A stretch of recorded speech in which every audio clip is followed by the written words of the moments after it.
in psychology, we know that when there is a narcissistic, a grandiosity, we know that it comes from a place of such vulnerability, right? Deep Fragility, insecurity. Yeah. deep insecurity that one does not want to acknowledge, therefore they overcompensate. Yeah. Hey, you think a little bit of that's going on with the current leadership in the United States?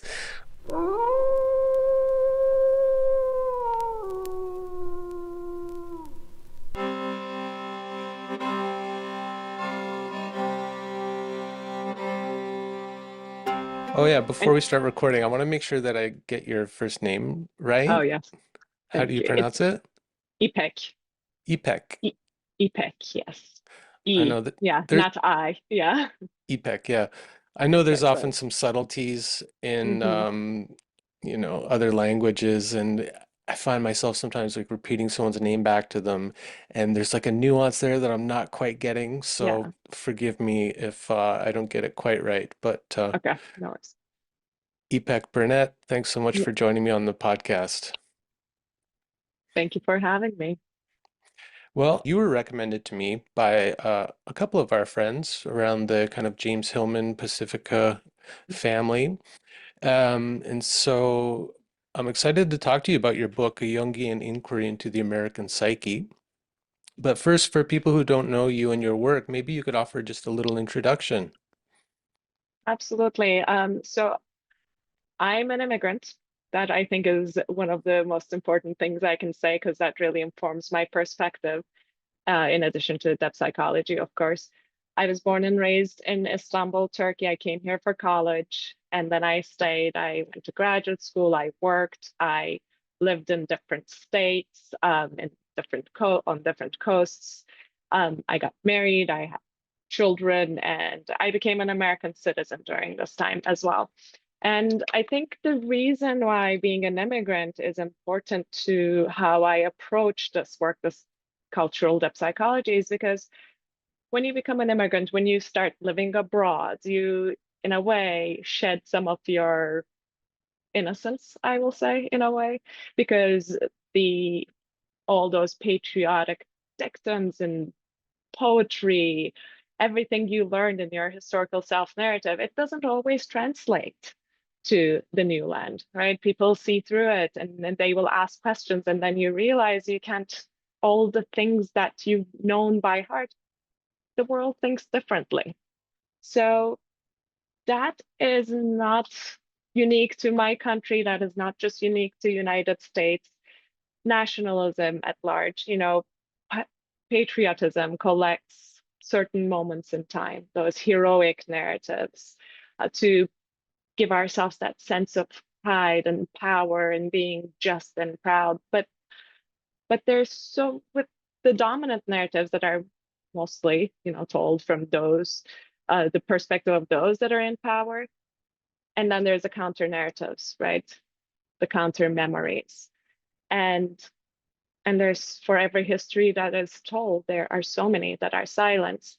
So being an immigrant coming here, I became more and more curious about American history. I wanted to learn. This is the country I made my home, so I want to understand, I want to know.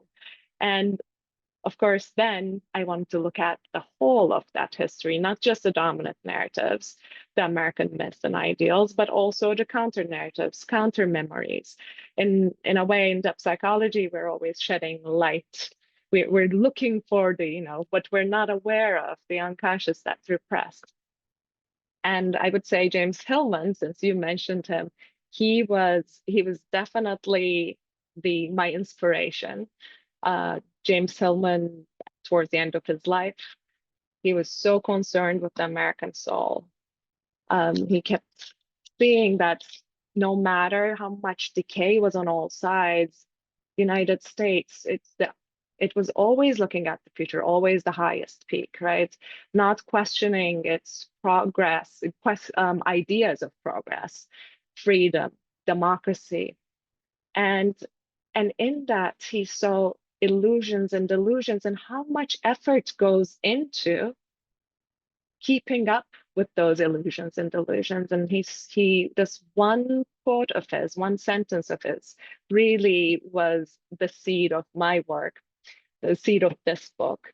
And he said, addiction to innocence, the addiction to not knowing and not wanting to know either, is the endemic disease in the United States. Because when we see ourselves as good and innocent, the rest of the world may see righteousness and violence. So there is that paradox.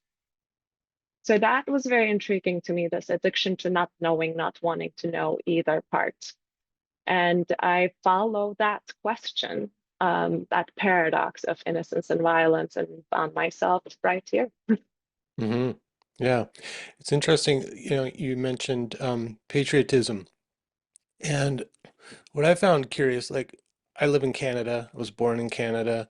We're not always seen as the most patriotic country. We're pretty easygoing. We've got this kind of huge behemoth to the south of us that takes up a lot of the psychic energy and spotlight. But recently, with Trump's moves against Canada with tariffs and threatening to make us into the 51st state, I've seen this rise of a Canadian patriotism.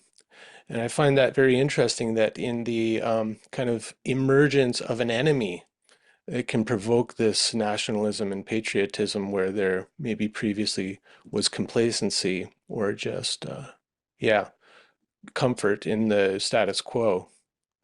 Yeah. So I'm seeing that right now. So like your book, although it came out a few years ago, it seems like especially relevant to these times.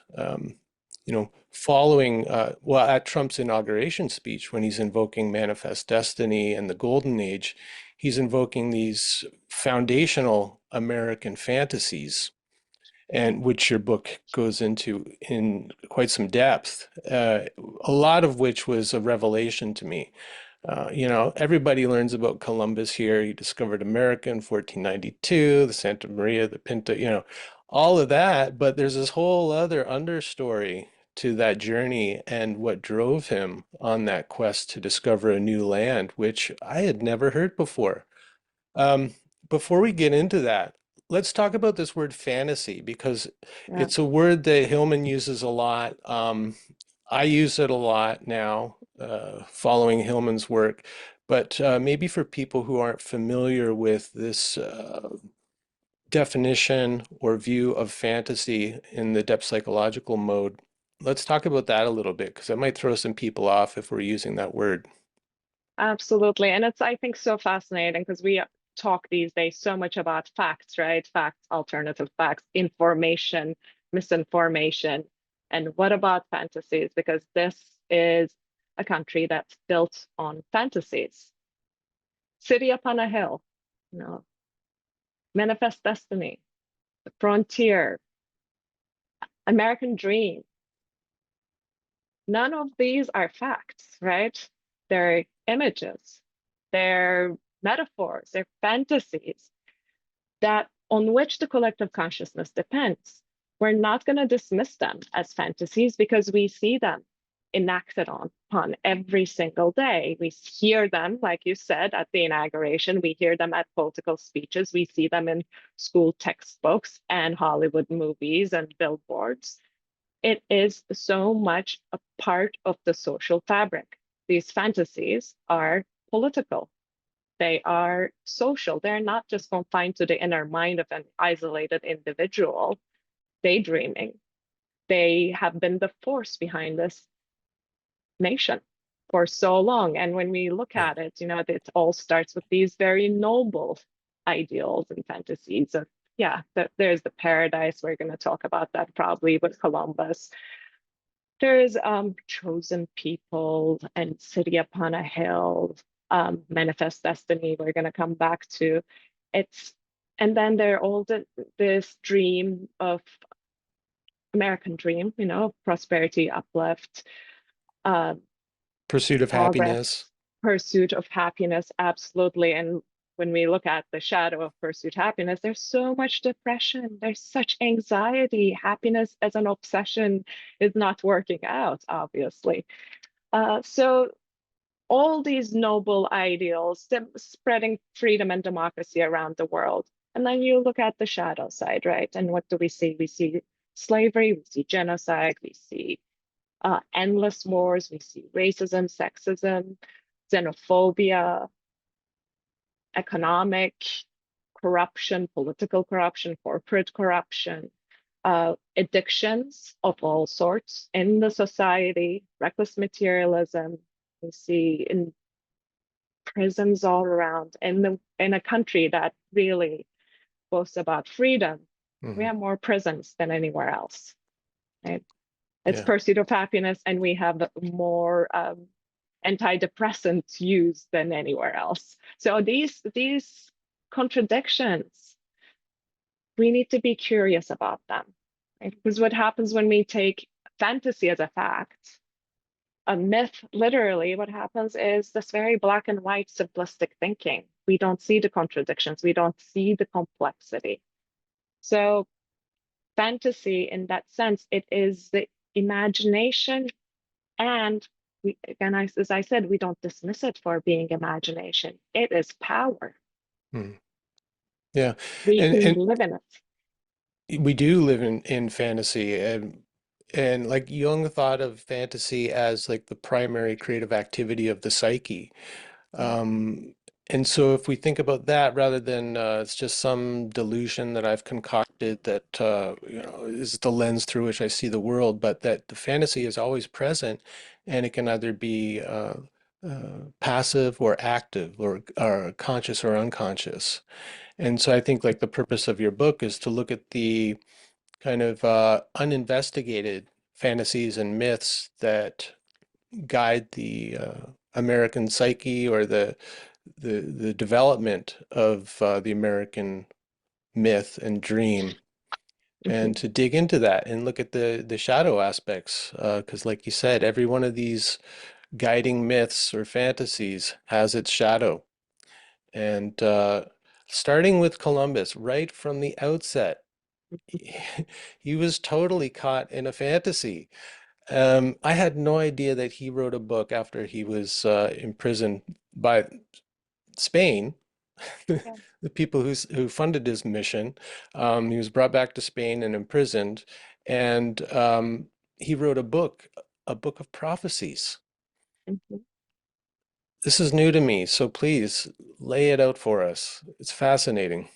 It is really fascinating how Columbus is remembered, how he is celebrated as this courageous hero, who found the new world. And his actual story is so much about, it's very sad. It's a tragedy that involves slavery and murder, and it's very violent. And on a personal level, it is it is about defeat, not heroism. So basically, the story is at the beginning, we do know um, Spanish king and queen, they sent uh, Columbus to find, to go to China. He was supposed to be bringing back silk and gold, all these riches, but he went the wrong way and landed in the Bahamas on an island. And when he arrived there, he did not know where he was. He looked around, and he, in his diary, wrote how beautiful it was, the lush, and the crickets singing. It was a very romantic moment of him writing all this. And then he didn't know where he was. Looking around this beautiful land, he decided that he had found the terrestrial paradise, the earthly paradise. And that is what he wrote in his letter to the king and queen of Spain, that he has found it. With that, he really also became convinced that he is now the savior of Christianity, that he is a prophet, and he's going to bring all these riches back to Spain. So he's going to be the savior of Spain too. However, there were no riches. There's none of that silk or gold. So he started the slave trade. He brought the natives from that island, put them on boats. Many of them, more than half, died on the boats during the transit. And the ones who stayed, he tasked them with the impossible task of finding gold. And when they couldn't find the gold and when they wanted to run away, they were hunted down by dogs. And it was death everywhere. And in the meantime, the king and queen of Spain were also very disappointed in Columbus. So I think it was about the third expedition he did. Uh, he was he was put in handcuffs, chains, and sent back to Spain and put in prison. In the prison, he wrote that book you mentioned, the book of prophecies, where he was fully convinced that he is a prophet. And it was a very apparently confusing, jumbled language. But this is selective memory, right? Nobody talks about that book. It Mhm. is, we don't know this part. We just know him as the hero. Like he also started suffering from bleeding eyes, retinas, which is so interesting too, because Hillman would say, the body is a citadel of metaphors. The body speaks, and his eyes are bleeding.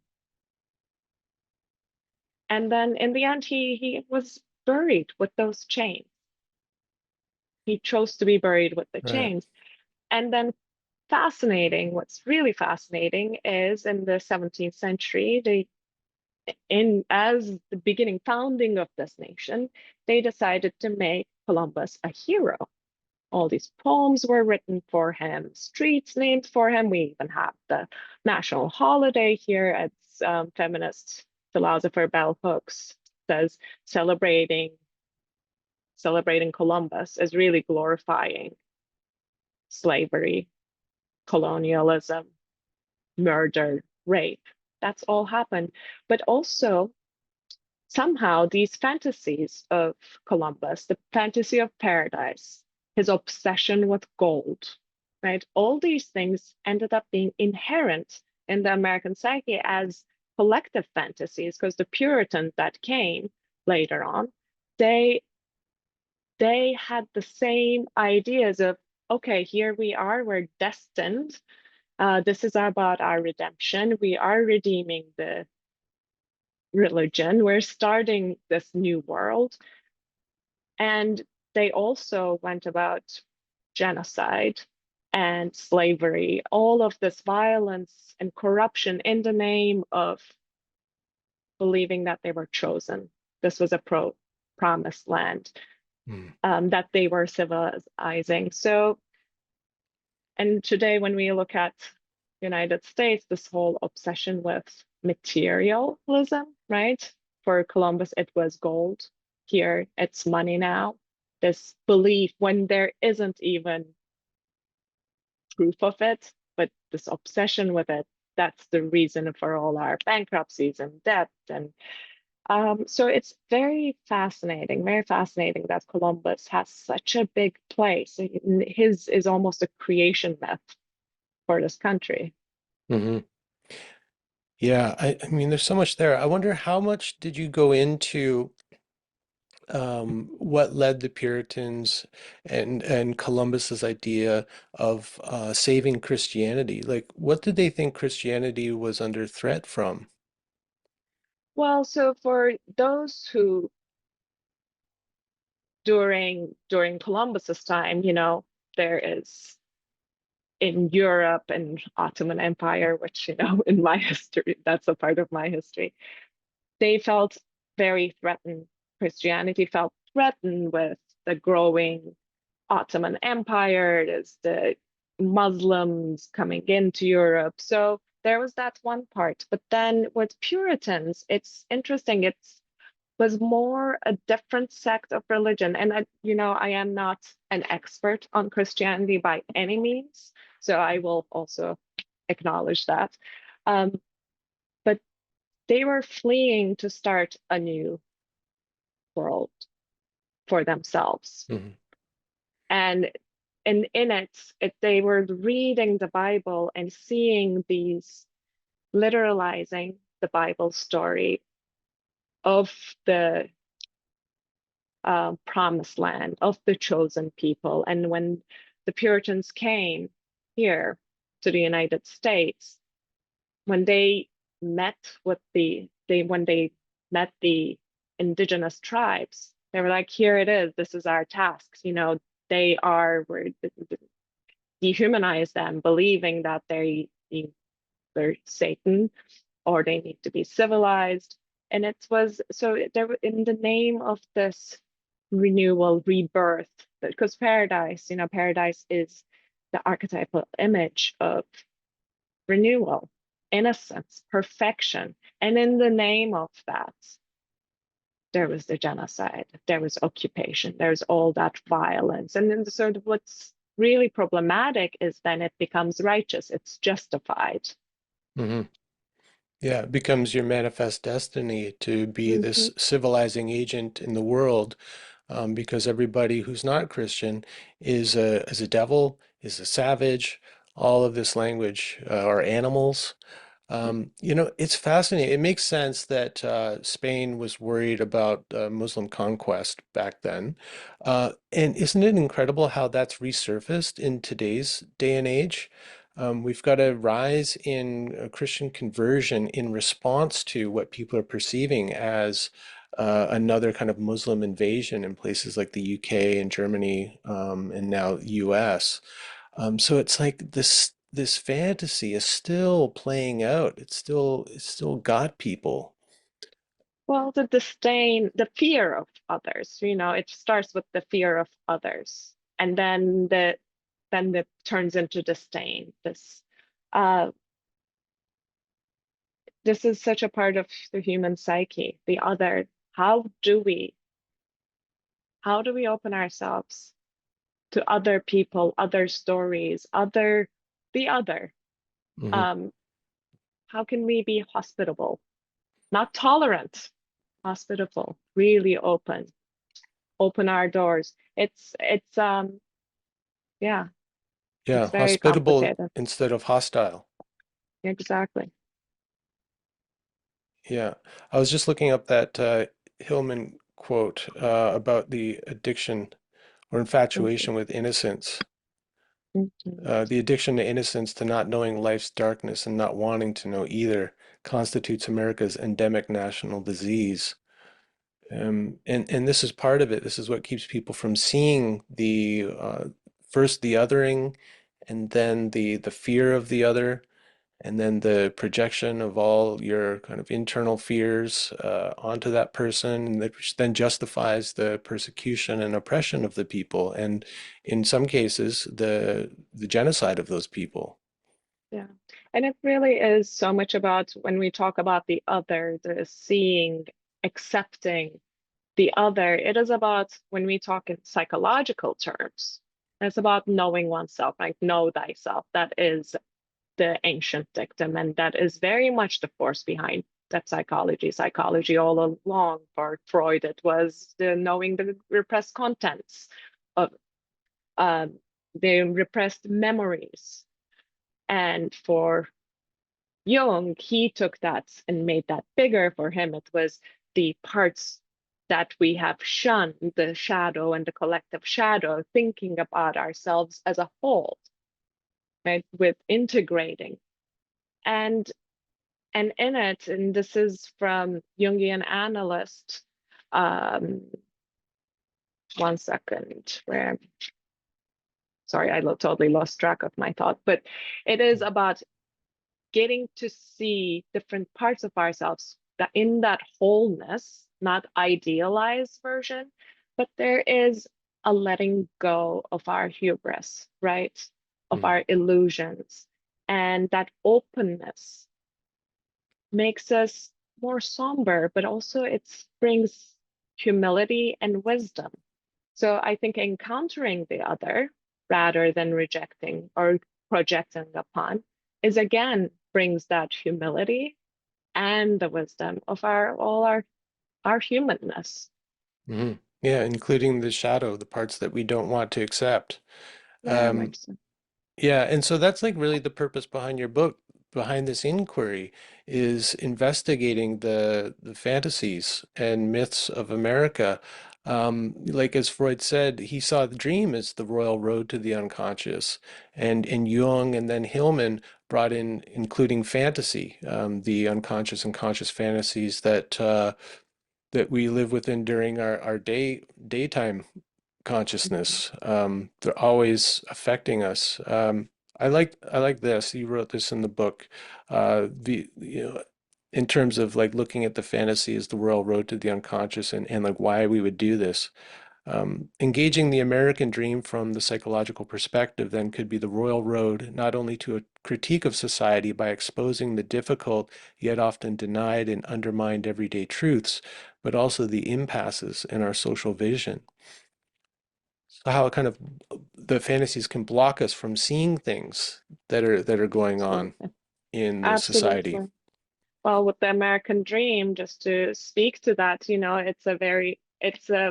there's this yearning. It is not a fact, it's a yearning, perhaps. It's a very simple storyline. If you are an honest, good person, and if you work hard, you can just simply pull yourself up by your bootstraps and you will make it. Um, Social upward mobility, prosperity, they will be yours. But this fantasy then assumes that everybody has equal footing, right? Equal access. It is, and then with that, the impasse to our seeing is we don't see the class divisions. We don't see the systemic oppression and systemic roadblocks in one's life. It, to say then, oh, you are poor because you are poor by choice. You are poor because you haven't worked hard enough. You are lazy because you're a parasite. All these beliefs, it becomes so individualistic. We don't see the social map. And then, but we also know if a person is born into poverty, it's vicious cycles that are almost impossible to break through. The education system, the healthcare, those are they become roadblocks again and again. Um, Mhm. so it's and but then the fantasy says, but look at opera. She made it, but we Mhm. have one opera, right? So that her proof is also makes people not wanting to acknowledge all the struggles of the people who live in poverty, and it's dehumanizing too in that sense. Yeah. Yeah, those kind of stories they're taken yeah, they're kind of like ways to prop up the narrative because there's such a resistance to challenging it because it's so fundamental. Like it's there in like the you know it's on the statues in America. It's in the Declaration of Independence and the pursuit of happiness and all of this. Um yeah, I want to talk a little bit about something that Hillman wrote about when looking at the soul of America and how many times the phrase failure of imagination is brought up in the context of things like 9/11. Yeah. I just need a little quick break though. Hey, if you haven't already, take a moment, like this video and subscribe to the channel. It actually really helps. And look, if you really want to support the podcast, consider becoming a Patreon member. Starting at just $5 a month, you get early release of all episodes weeks before they're out to the public with no ads, no interruptions. We do a monthly call where we get together and we talk about topics like the one we're talking about on this podcast, me and you and other cool people. And you get other stuff. There's a private RSS feed that you can subscribe to and listen to extra bonus content on your favorite podcast player. It's really great and it's growing. So go to patreon.com/howl in the wilderness and join up. Okay, failure of imagination. It's a It, phrase that Hillman invokes a number of times, and of course, he is such a huge proponent of reviving the imagination. You want to talk a little bit about that? It's an interesting idea, this failure of imagination. Absolutely. I mean, in that very context about uh, you mentioned 9/11, but in general, the again, I'm going to go back to the other, right? Imagining what others may be feeling, how they're measuring, what fulfills them, what gives them strength, what are their dreams and longings and fears. So it is, in that context, it is very relational. Imagination. It's imagination as a door that will help us have empathy, compassion, without which there's no social, political change. No, it Mm, is, imagination is so important. If we don't have the imagination, which is what we are seeing a lot right now, we can be critical, we can be cynical. What is worse, of course, is feeling defeat and apathy. The heart hardens, right? There's no movement forward. There's no dialogue. We are stuck. We are stuck with our criticism. And Hillman talked about the heartbreak. And he imagined into that heartbreak of America. It was through that heart, he said, love will seep through. Can we stay with that? Can we imagine into that pain, imagine into it, stay with it, the suffering? That will be our teacher. mm. Let's not move fast.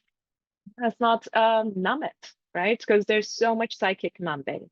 Whether it is the microplastics, noise pollution, the constant media, the high fat, high salt diet, there's so much in our contemporary life right now that is just numbing us again Yeah, and again. he often characterized America as a manic culture, and the mania is a kind of defense against the depression that is Mm. underlying um, a lot of people's experience of this American dream. It's so interesting. I just saw earlier today that Elon Musk on CNN was calling empathy America's disease, that it was keeping America from, I don't know, from progressing, from following that kind of American ideal, that empathy is what's holding people back. And I think what you said is so true, that empathy is the impetus for real social change, right? And the hardening of the heart just allows the status quo to be continued and for the rich to get richer and all of it. So it's absolutely fundamental to go into the heartbreak. Yeah, it is. Hillman would say, suffering is not an illness. The lack of suffering would be the actual illness, Hmm. right? If we pretend that is not happening, that is where we see the symptoms again and again.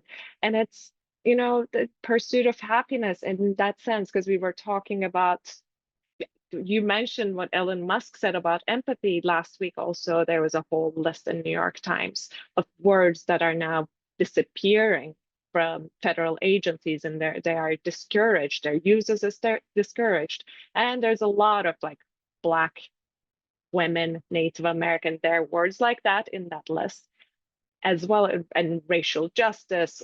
You can just, it's 172 words that were published in New Wow. York Times. So But as part of the Doge yes, initiative, exactly. And in that list is also mental health. In that list is also oh, expression. On that list is also a sense of belonging. so none of these phrases or words are permitted in government They're documents they're anymore?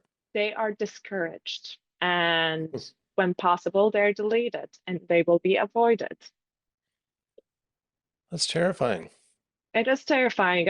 Yesterday, I literally sat down and I was reading parts of 1984, Hmm. George Orwell's novel, and Newspeak, how words were there destroyed, taking out to limit people's capacity to think individually and critically. Yeah, and like as Hillman said, words are messengers, words are Yeah. angels. Words are Uh, angels, yes. I mean, he said it so beautifully. The wrestling with ideas is a sacred struggle, right? mhm. So that is being discouraged, because what happens if people think? They can resist, they can Right. rebel, they can challenge those who are in power. Uh, yeah. Hmm. They can disturb the fantasy, Mhm. and the fantasy must be upheld because it's so foundational. It is so foundational. Hmm. So yeah, the consequences of a failure of imagination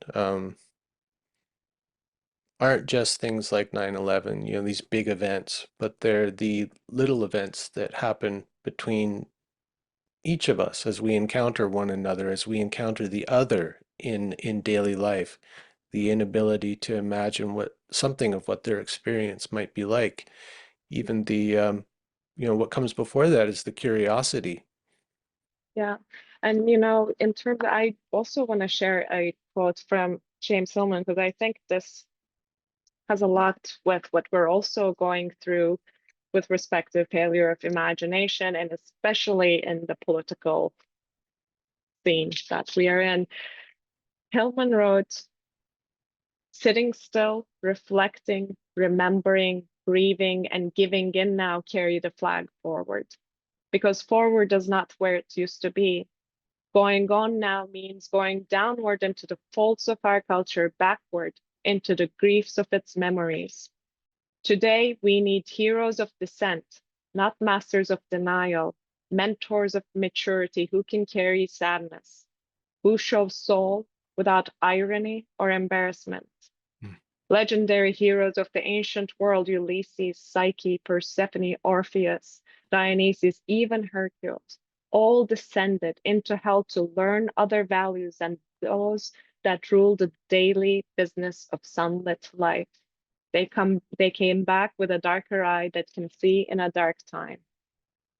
Mm. This quote has been with me a lot in the last 6 months or so as we were gearing up for the presidential elections.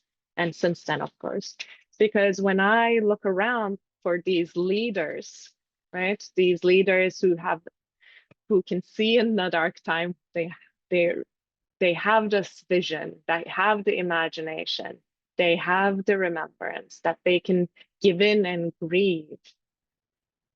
I don't see them. I look when I look up to our leaders, political leaders, I do not see them. Who, and if somebody like that wanted to become a political leader, they wouldn't get any money from the PACs, right? They'd be ridiculed. They would be, because it sounds un-American, right? This is a country of pursuit of happiness and the shining city upon a hill. To talk about the depth and the dark, it is un-American in a way. Yeah, it would be seen as a weakness, I think, for Mhm. someone to allow themselves to be pulled into the depths and to come back with this kind of darkened vision. It would be seen as weakness. I mean, Donald Trump's his whole thing is based on like the power of positive thinking. It's the heroic fantasy of the ascent, of the forward movement, never looking back. Um, but we definitely could use some more soul in our politics, here in Canada too. We have like an America light kind of in our politics, but it's very much reflective of what's going on in the States. It's just everything in the States is so amplified. It's so big.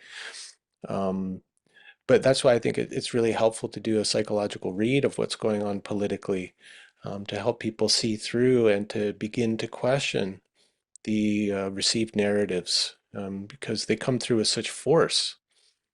Yeah, Mm. and things like empathy, empathy, imagination, we can practice them. Mhm. They're not just some vague concepts. It's about discipline. It's like hope, I used to think, oh, hope is very light and fluffy. We do not need hope. We need more strength. And I realized there is also a radical hope aspect. And the word radical goes into the depths. And when you see activists like Angela Davis, for instance, like it is radical hope, despite all the history of pain she keeps fighting. Well, that is radical hope. It's about a future that is not here. It's that those activists fight with that darker eye, right? Hmm. So, can we practice radical hope? Mm. Can we practice empathy? Can we practice just all of this that will make also a difference? I feel like I think it's a part of the resistance. We all have to be authentic, psychologically active and authentic in the ways we can show up in the world right now. For some, it will be marching down the street with a banner. For some, it will be calling congresswomen and congressmen. For some, it will be writing poetry. Like it looks different for each person, but we as citizens, human beings, we we have an agency. The worst is shutting down. The worst is feeling so hopeless and helpless and too small in the face of it all, and then hide in defeat, apathy, numb ourselves, and shut down ourselves. I think we have an obligation to be awake in this moment and being awake and also mourning all the losses. I mean, that Hmm. is part of what we need to do as well. Not for everyone. Again, some of us will take that path, some of us will take another path, but Yeah. I often think of grief as the via regia, the royal road to the soul. I think Robert Bly would say that the door to a man's heart is through grief. And if a man is unable to grieve, he's unable to be in his heart to that fuller extent.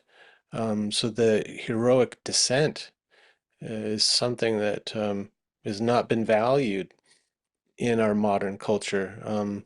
There was a time where there were leaders who had soul, who had the darkened eye, but also the vision to see forward without leaving everything behind or pretending it wasn't there.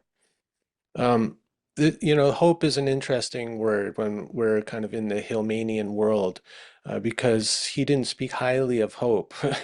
He cautioned against it. He called it like the last evil in Pandora's box and things like that. Mhm. And I that's remember. yeah, I mean, that's one of my sticking points with him. And just this morning, I was out for my run and I was thinking this word hope was coming up for me or to me. And I thought, fuck Hillman. Hope is a blessing. Hope is a prayer that things could be otherwise, that things could be better. Like, me loving Hillman and following his work and being a student of his and all of that is not going to stop me from hoping that someone's feeling better, that their life improves, hoping that someone comes along, a leader with soul. Um, I can't help it. I can't help but hope. And I don't see it Yeah, as a weakness or as a kind of limiting fantasy or something. yeah. And if hope is strength for some, if it's the wind beneath their wings to get to the next phase, absolutely. I mean, we need that. We need imagination sometimes. From imagination to go into action, we Hmm. need the hope too for that.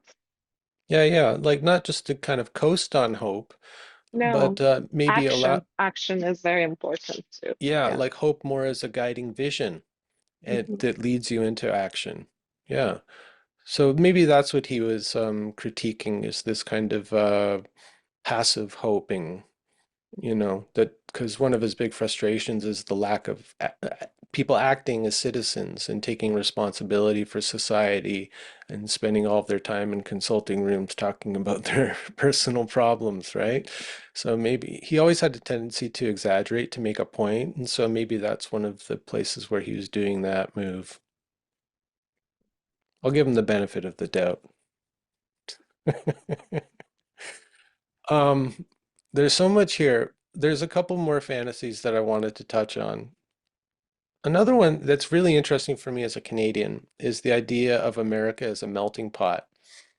And one of the few ways that we differentiated ourselves from America was Canada. When I was growing up in the 70s and 80s, it was always told to us in school that while America is a melting pot, Canada's ideal is the mosaic, where people are allowed to retain their individuality and their ethnicity and cultural practices and all of that. And that makes up this very diverse, multifaceted, multicolored whole. Whereas America, on the other hand, the idea is that you assimilate and everybody becomes an American, which, I mean, it's not what happens. I mean, when I go to America, I love the vibrancy of the different cultures, going to a little Korea or the Mexican part of town. Or, I mean, that's one of the things I love about America is the diversity and how it tends to flourish in these different neighborhoods. But where does this idea that America should be a melting pot, where does that come from? Yeah, it's very interesting because it's, on that list that I mentioned of words that are discouraged in federal agencies, multiculturalism is one of them too, Oh, multicultural. Lord. So, so, you know, who is an American? I think that has been such an essential question in this country. Who is an American? What makes one an American? And when the Statue of Liberty is standing there and saying, give me your poor, your huddled masses and people, immigrants are coming from all over the world.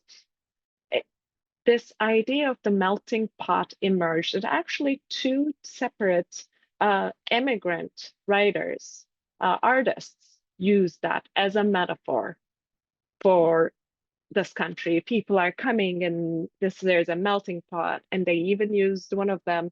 I think one was a French immigrant, the other one was a English Jewish immigrant. One of them used even the alchemist, the grand alchemists in his pot. So these were metaphors, these were images that were offered, and somehow they stuck. And during the Ford factory, apparently, I find this to be really interesting. Ford factory had an English school for the newly coming immigrants. I believe this was Hmm. the 19th century. Um, the graduation ceremony was on stage, and people, all the students come wearing, they start with their traditional clothes, with their suitcases. They come on stage and they enter into a cauldron, and then they all come out A literal cauldron wearing, on stage? yeah, a big one. And then they come out looking all the same with the same clothing American clothes, and right? and with their American flags. So somehow this Hmm. alchemical imagination, it got translated, it was taken too literal, not as an open imagination, because you're not supposed to really concretize the alchemical metaphors, right? Oh, the golden race that will come out of the melting pot, it will be this best perfect race, and it will be one thing rather than a combination of everything, rather than this wholesome understanding, the richness of what you were saying. What I love about this country, what I love about San Francisco, where I live, is that diversity. Hmm. Again, a word that's discouraged, but diversity, this richness, religions, ethnicities, genders, people are coming together. We're all different, and we're together. We are building a community. I think there's so much strength and potential in that. But then in the melting pot fantasy, it was translated into this becoming one thing, and one thing being Anglo-Saxon, you know, Right. Christian. And in that it's the white supremacy fantasy really Hmm. was behind melting pot. Yeah. So instead of like the alchemical gold being some new thing that's created, uh, it's been filtered through the Anglo-Saxon Protestant uh, identity. Mhm. And yeah, I mean, I was looking for the quote in your book, but there's somebody who was talking about that, like more explicitly, what was expected of immigrants to the United States, and it was that they would leave all of their culture behind. Mhm. And so then what's left? Well, I guess you would have to take up the religious beliefs, the ideals of the dominant culture. That would be what the expectation is, which is just like a kind of colonization through assimilation or something. It's really, Very much so. yeah. Um, how was it for you coming to this country? Like, as part of your getting your American citizenship, did you have to do a test? Did you have to Mhm, like do a proclamation in front of a court or something like that? mhm. Yes, all of that. Yeah, you have to take a test, and then you are in a. I was in a big theater in Auckland, and there were hundreds and hundreds of us, and we all pledge alliance. Yeah, and it's really interesting. It is, to do that as a grown up. I wasn't born into this. I took this on. But it Hmm. is, one of the reasons why I do this work, right? Why I write about it's cultural criticism, right? But it does come from that place of love. I chose to come here, right? I chose to stay. I chose to raise my family here. I chose to become an American citizen. And with that choice comes social responsibility. And that to me goes beyond the ballot box. It's not just about jury duty and voting. This work to me is a part of my social responsibility, bringing my psychological analysis, my observations as an immigrant, um, my work as a human rights activist, all as a witness, bringing it all together and sharing it as a part of my service to my community. And I always and always quote James Baldwin, another James that I highly respect. He talked about the United States. He was an adamant critic. He spoke about this country's racist past so openly, so soulfully. Um, but he has also said, "This is the country I love the most. That is why I insist that's why I insist to criticize her perpetually." So he was doing it because it came from a place of love, because he knew this country could do better. These people could do better. There's so much resilience, creativity, innovation in this, such soul in this nation. It can do better to trust that. And it's also, I think it's problematic when some people label cultural criticism as, that being un-American. I wonder what their definition of America is. Like if their patriotism actually comes from a place of love or fear.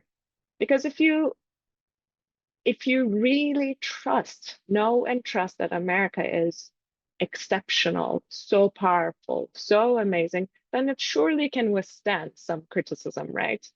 Hmm. When we love someone, we look at this person sitting across from us, we don't love them because of their exceptionalism. We love them, and not despite, but with their, their faults and their all those human traits. If not, if we think they are absolutely perfect, we're not loving that person. We're loving an ideal, a projection that is not that. And if that's this, that is the service to the person, anyways. If you put them on a pedestal, they will fall. So to love and to criticize from that place of love, right? To trust that this nation can do better, if it can take in some of that wholesome view, see through some of those fantasies and myths, to acknowledge the shadow sides and and integrate them. It would make this nation so much more humble, and humility is not a weakness, because humility is about knowing oneself, and that is a strength. Hmm. Yeah, humility requires you to recognize and accept that you have limitations, and that the limitation is that you're merely human. Mhm. Um, Well, the Yeah. superpower, being a superpower is I was actually from a, look, I was going to ask you about yes, Lifton called it the America's superpower syndrome. yes, exactly. And So, in that, yeah, in psychology, we know that when there is a narcissistic, a grandiose city, we know that it comes from a place of such vulnerability, right? deep Fragility, insecurity. Yeah. deep insecurity that one does not want to acknowledge, therefore they overcompensate. Yeah. Hey, you think a little bit of that's going on with the current leadership in the United States? I mean, I just wrote an article called America's Senex Syndrome, talking Uh-huh. about the kind of puer senex in relation to Trump and Musk. And it Yeah. goes into my own analysis of that. You know, I'm glad that you just said what you said about your critique coming from a place of like love and appreciation for this place that you've chosen to call home and to have your family in and raise your family and all of that. Because you know, one of the offhanded dismissals that I can already hear coming from this YouTube comments is, oh, here's another immigrant who's reaping all the benefits of being an American, and yet they're whining about how racist and oppressive America is and all of that. Um, and I think, you know, what you just said would be a response to that kind of dismissal, Yeah. that it does come from a place of love. And I mean, growing up, I grew up in a border town just across the river from Buffalo, New York. And so the American fantasy was a big part of my upbringing. You know, all of our media, just about all of our media, except for our one little government television station and radio station, came up from the United States, and we were captured by that fantasy, the American dream. You know, my father was into drag racing cars when he was a kid in the 50s and 60s, and you know, he was really into the Beach Boys and the whole American dream and the California dreaming and all of that, and took us to California when I was 14 years old. And I mean, so I've been captured by it too. And from, you know, from my perspective up here to see what's going on in America, I feel like so much of what was really wonderful about America has been lost to a great extent. Um, I don't hear a lot of people like Hillman coming up these days. You know, that kind of like, how would we say it? It's not just seeing with two eyes, it's seeing with so many eyes, you know, seeing through this multifaceted archetypal lens, not taking sides.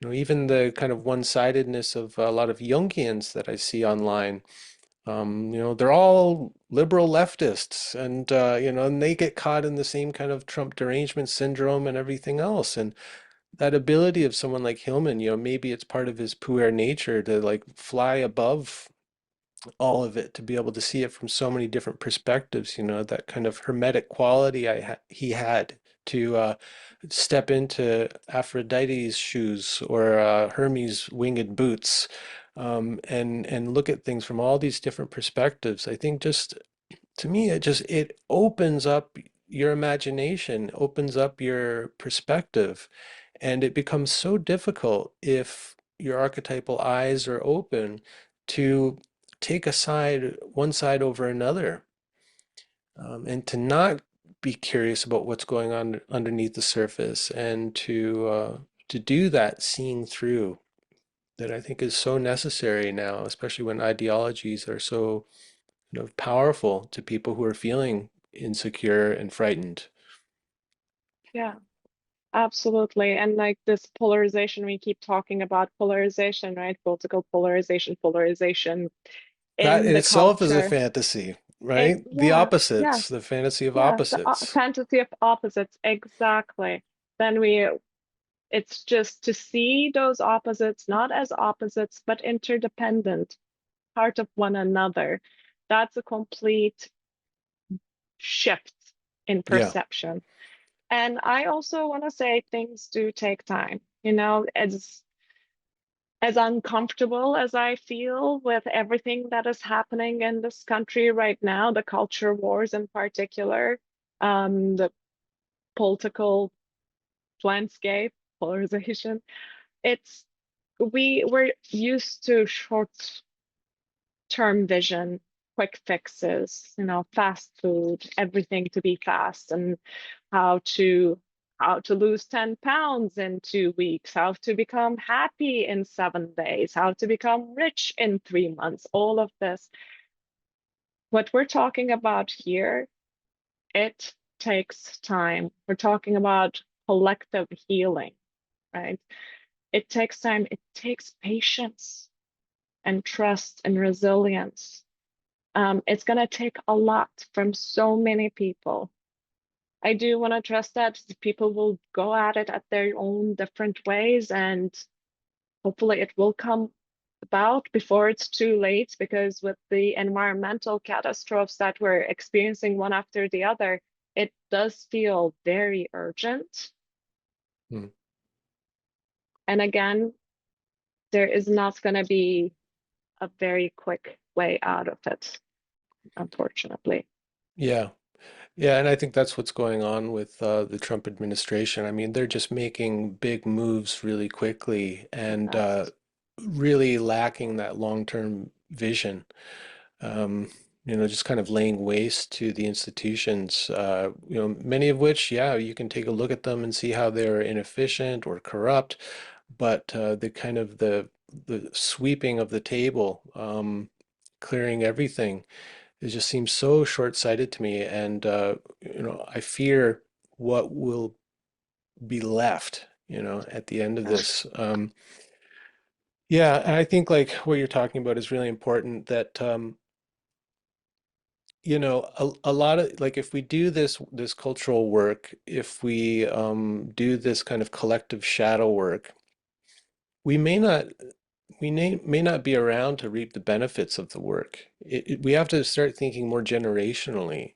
And I think like that's part of being a real adult is not to be doing the change that you want to see in your lifetime, but to try to like create the change for future generations and to have that long-term view.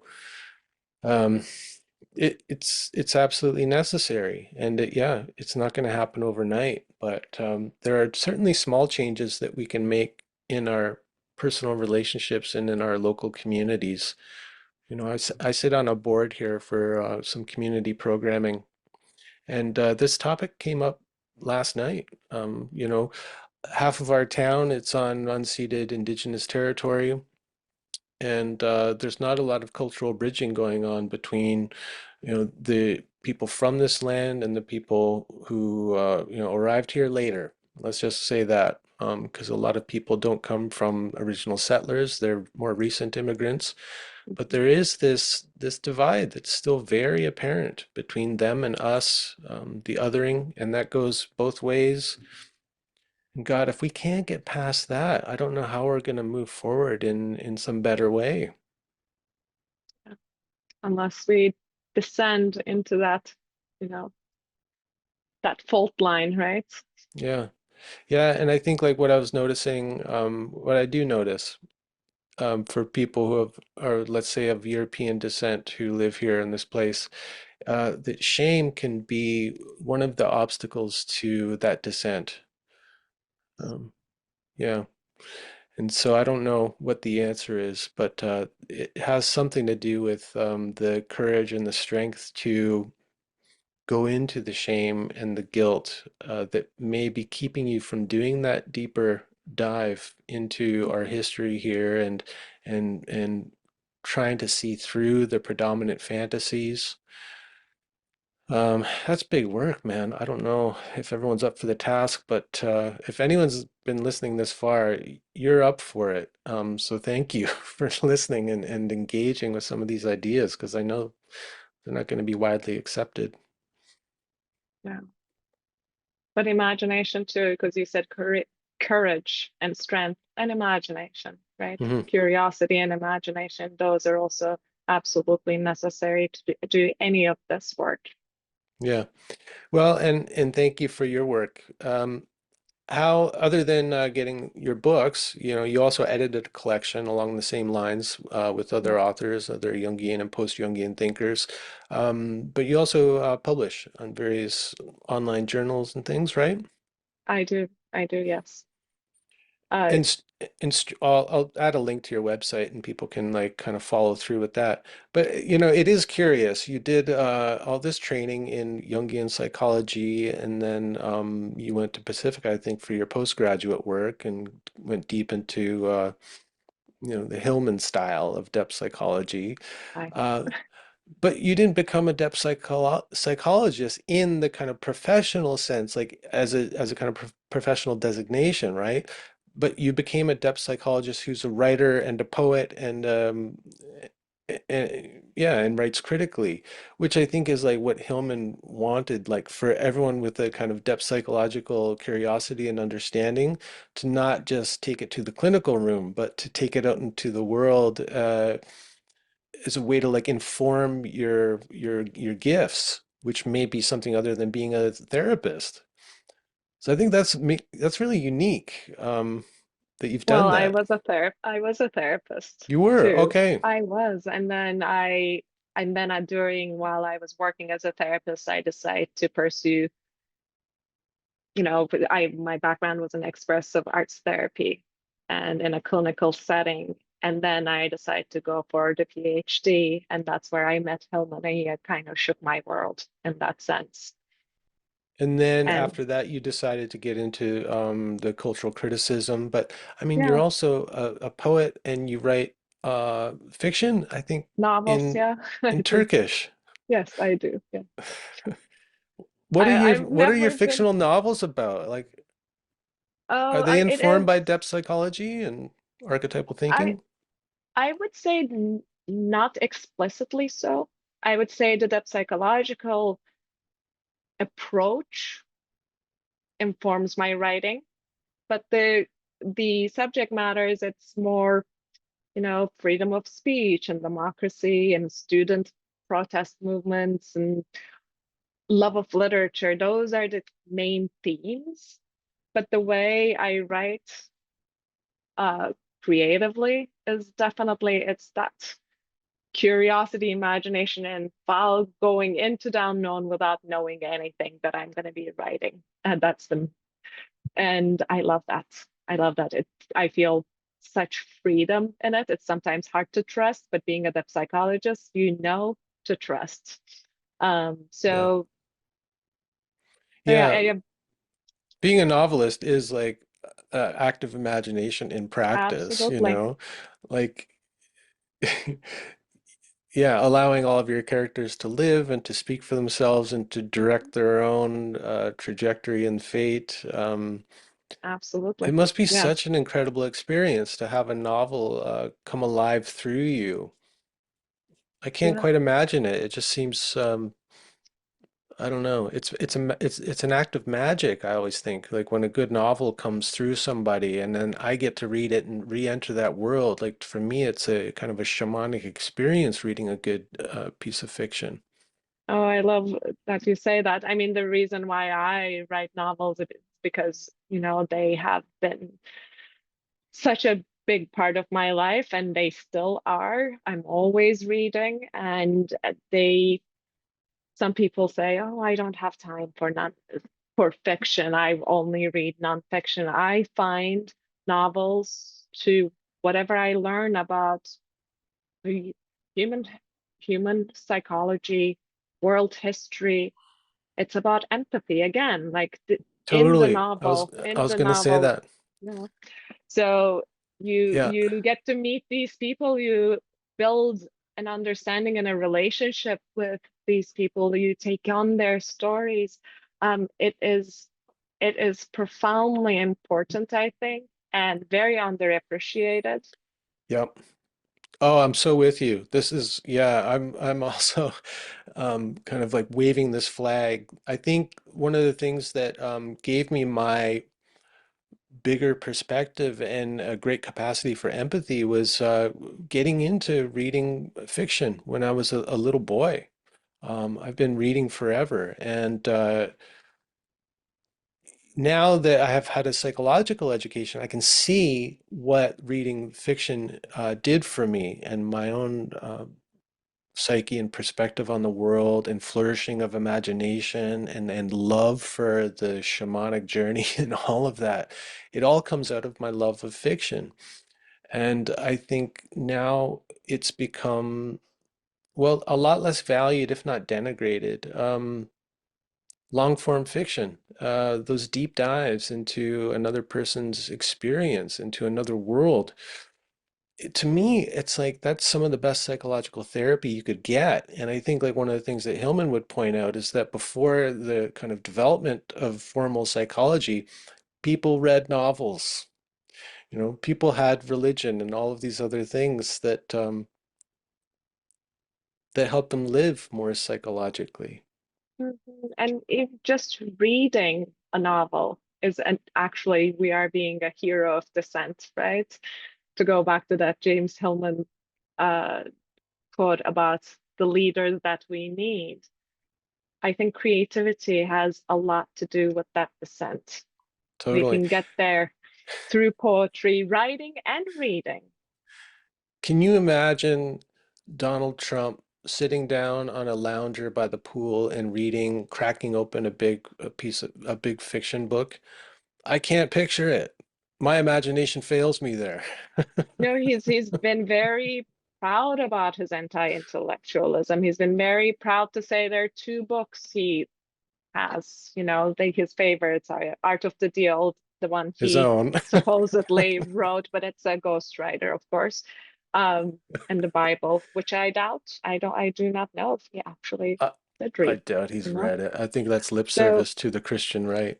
yeah, so I mean, there is something to be said about the moral indifference, the self-absorption, the anti-intellectualism that is really again and again affirmed from that megaphone up in Washington. Yeah. Um, it is a parts of the country. It is true these things do exist, but it just really makes it a bigger problem. And Hmm. how we are gonna really counter that if there's moral indifference, let's counter that with moral imagination. If Mm. it's anti-intellectualism, let's double down on our words, on our language, on our arts, literature. If it's Um, anti-empathy, go with more feeling, yes, right? yes. Hillman's got a great lecture series called Politics of Feeling that Mm. if people want to go deeper into some of these ideas, that's a great place to start. You can listen to it on Spotify. Our buddy Steve Stein recorded that back in the 2000s, and it's still available for everyone to listen to, but so relevant to these times, especially with these statements about, anti-empathy. Yeah. Well, Ipek, see, I remembered your name, how to say it properly. Thank you so much for joining me. It's been a really fantastic conversation, and I love this little book. I've got multiple little bookmarks here with the big ideas. It's one of those ones I'll keep going back to. Um, it's only 128 pages, which I really appreciate. Big ideas don't have to be put into big, dense texts. Some of these ideas, they're like zip files or little seeds that will stick with you. And if you allow them, they'll ferment some new perspective, I think, in your mind. And so thank you so much.